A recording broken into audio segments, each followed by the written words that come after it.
सासूबाई, तारेच्या बाबतीत खरेच चुकले माझे, परंतु शपथ घेऊन सांगते मी हे मुद्दामून नाही केले. अगो बाई, हो का? नाही, कसेही असले ना रमे, तरी अशी नाही हो सोडायची मी तूस. काय आहे ना, विठू भाऊजींकडून हल्ली शिक्षांचे तंत्रच शिकून घेतले मुळी मी. अगो अशी काय बघतेस माझ्याकडे? मी नाही हो कधी कोणाला शिक्षा करीत. अहो, तुम्ही कशाला शिक्षा करायला हवी? तुम्ही स्वतःच एक मोठी शिक्षा आहात, मूर्तिमंत. हो का? थांब हो. अगो कुठे गेली का तू भोंकणी? दाखवतेच शिक्षा म्हणजे काय असते ते. झाले आता ती फुंकणी मिळालीये. आता मार ती माझ्या दुसऱ्या पायावर, म्हणजे सगळे भरून पावेल. हो हो.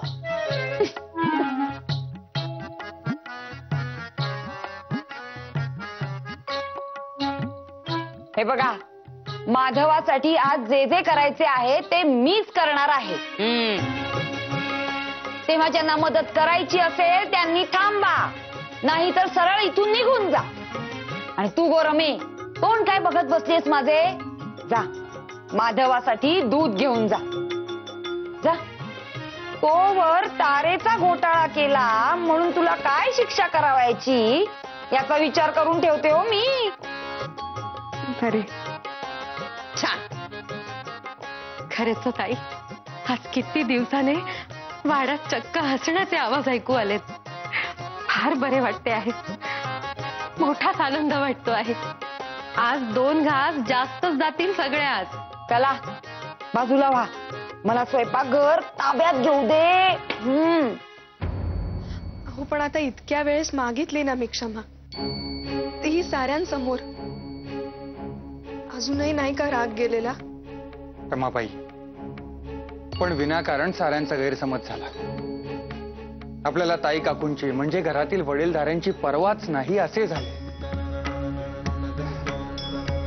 रमाबाई, एक वेळ टपाल वाचले नाही तरी चालते, परंतु तारेचा अर्थच अर्जन्सी असा असतो. हातातील सारी कामे ठेवून तार वाचावयास हवी. चुकले माझे, खरेच चुकले.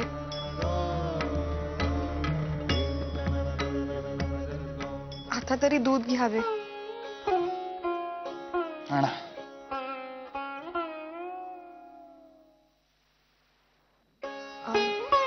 सांगू का?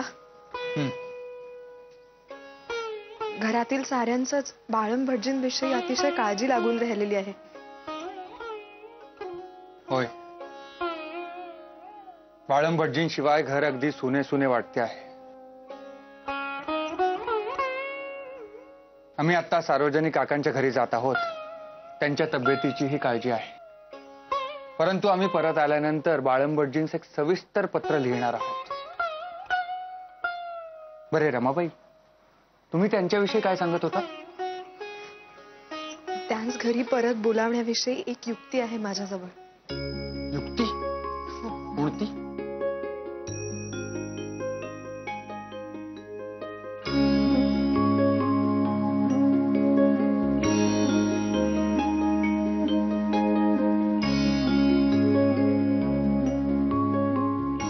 असे आहे. वा, उत्तम कल्पना आहे. आपण आज रात्रीच प्रस्थान करू. बरे रमाबाई, आता आम्ही निघतो. काकांना भेटल्याशिवाय चैन काही पडावयाची नाही.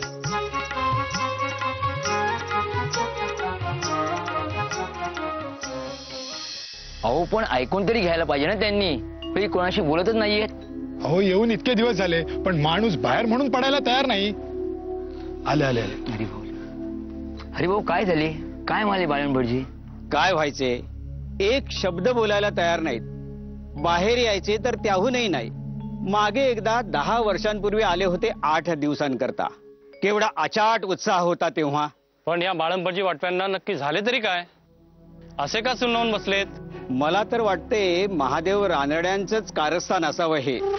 नवमतवादी ना ते. हे जुन्या मताचे बाळम भटजी त्यास नकोशे झाले असणार. केले असेल अचानक नोकरीतून निवृत्त. आता इतक्या वर्षांचा ऋणानुबंध असा अचानक संपुष्टात आलेला पाहून धक्काच बसला असेल त्यांना. मोठा सरळ आणि सच्शील माणूस हो, पण माधवराव मोठे पुढारी ना, त्यातून सरकारी नोकरीत त्यास यांचे काय पडले आहे, दिला असेल अर्धचंद्र. अगो बाई, ही गर्दी कसली एवढी? थांबा, मी पाहून येतो. काय हो, बाळंभटजी वाटव्यांचे घर हेच ना? हो, हेच घर. पण ते कोणाशी बोलायला तयार नाहीत आणि बाहेरही यायला तयार नाहीत. पण आपण कोण? मी श्रीपाद रानडे, न्यायमूर्ती महादेव गोविंद रानड्यांचा धाकटा भाऊ. आम्ही सारेच, म्हणजे स्वतः न्यायमूर्ती देखील आले त्यांना भेटावयास. काय? न्यायमूर्ती आले आहेत? न्यायमूर्ती आले आहेत? न्यायमूर्ती आले आहेत? न्यायमूर्ती. बाबा, हेच घर ना? हो हो, हेच घर. न्यायमूर्ती नमस्कार. आपण मोठे आहात, पण क्षमा करा. आपणाकडून आल्यापासून बाळंभटजी असेच बसून आहेत, काही बोलत नाहीत, काही नाही. जणू काही समाधीच घेतली आहे त्यांनी. आता गावात देवीचा उत्सव आहे, म्हटले उद्या तुमच्या हस्ते देवीची पूजा करूया. पण हू नाही की चू नाही. हरकत नाही. आता आम्ही आलो आहोत ना, त्यांना उद्याच्या उत्सवाला घेऊन येण्याची जबाबदारी आमची. बाबा, इकडे.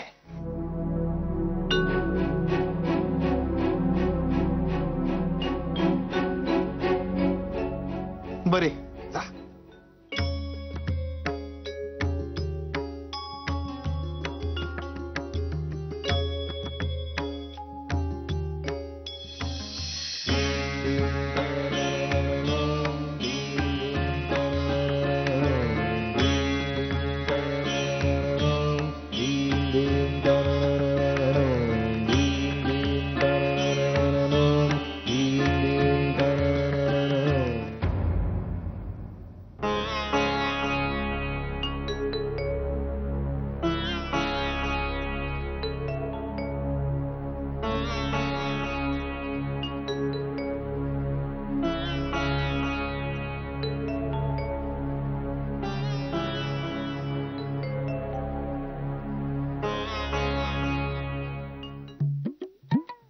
बाबा,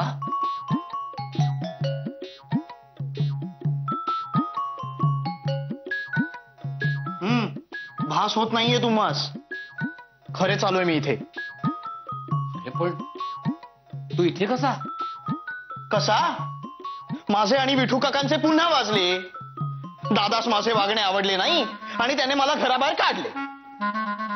माधवाने तुला घराबाहेर काढले? हो. हा, हे माहीतच नाही ना तुम्हास. माधव दादा आणि रमाबाईंनी रजा घेऊन आल्यात पुण्यास.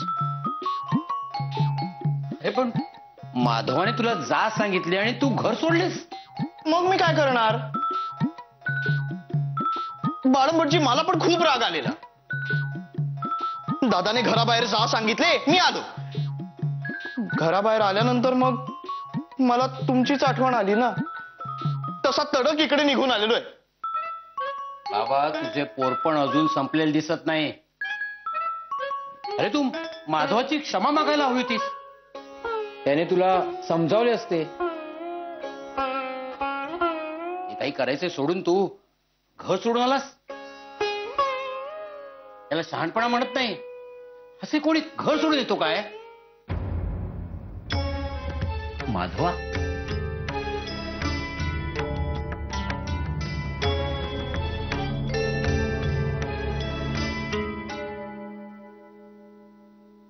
माधवा, अरे तुम्ही सारे येथे कसे? बाळंभटजी, बाबाच्या हातून चूक घडली म्हणून आम्ही त्यास हाकलले आणि त्यांनी घर सोडले. परंतु तुम्ही काहीही कारण नसताना घर सोडले. आमच्या हातून काही चूक झाली का सांगा आम्हास, आम्ही ती सुधारू. माधवा, आम्ही तर आमचा राजीनामाच देऊन आलेलो आहोत सार्वजनिक काकांकडे आणि त्यांना सांगितले आहे 4 दिवसात जर आम्ही परतलो नाही तर हा राजीनामा आमच्या वरिष्ठांकडे सुपूर्द करा.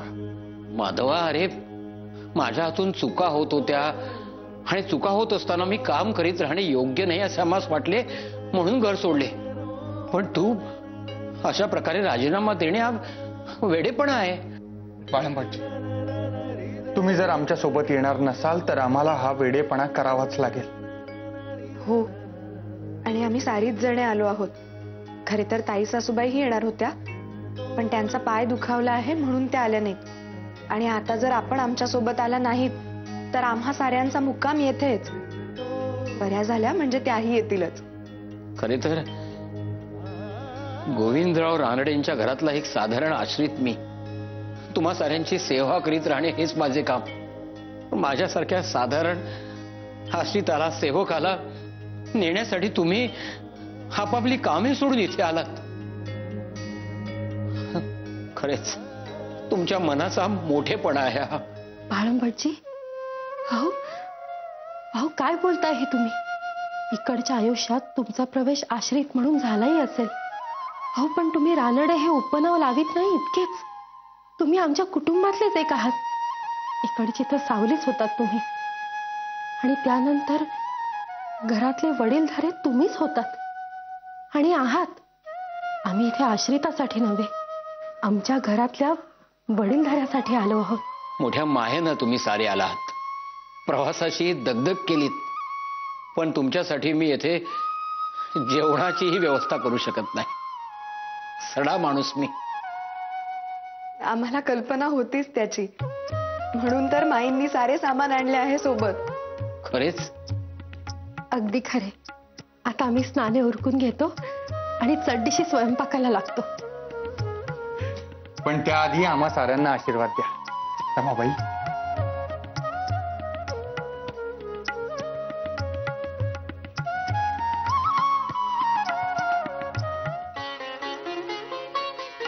सावकाश होऊ दे. हो वा, बऱ्याच दिवसांनी अन्नपूर्णेच्या हातचं सुग्रास भोजन घेतोय मी. वा, छान. होय ना, घरच्या जेवणाची गोडी कशासही येत नाही हेच खरे. माधवा, माझ्यासारख्या एका सामान्य माणसासाठी तू सारे घरच उचलून आणलीस येथे. बाळंपटजी, तुम्ही स्वतः सामान्य म्हणता ही तुमची नम्रता झाली. परंतु तुम्ही आमच्या साऱ्यांच्याच हृदयात जे स्थान मिळवले आहे ते खरोखरच असामान्य आहे. तुमची सचोटी, सच्छीलता आणि संयम यांचा आमच्याही आयुष्यावर खूप मोठा प्रभाव आहे. आम्हाला सांगा, भाऊसाहेब घर सोडून कोल्हापुरात गेले असते तर आपण सारेच त्यांची समजूत काढावयास गेलो असतो ना. आणि आता या घरातील वडीलधारे तुम्हीच आहात, तेव्हा त्याच मायेने आम्ही सारे आलो आहोत. आणि हो, अनायसे उद्या देवीचा उत्सवही आहे. हो, तेव्हा तेही पुण्य पडणार आपल्या पदरी. कसे? देवीच्या उत्सवाची सुरुवात आपल्या हातून व्हावी अशी गावातील मंडळींची इच्छा आहे. पूर्ण होणार ना ती? माधवा, जिंकलेस तू. तुम्हा साऱ्यांनी मायेने जिंकली आम्हास. आता तू म्हणशील तसेच होईल.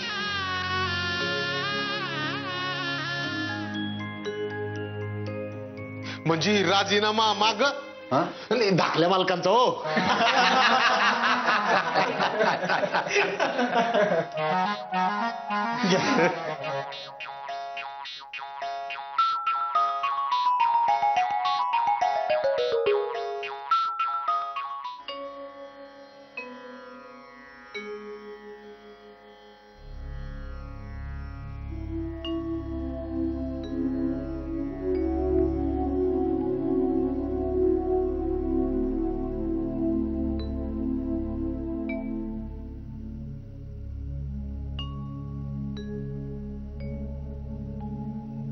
फळे आणली होती. ठेवून द्या तिकडे.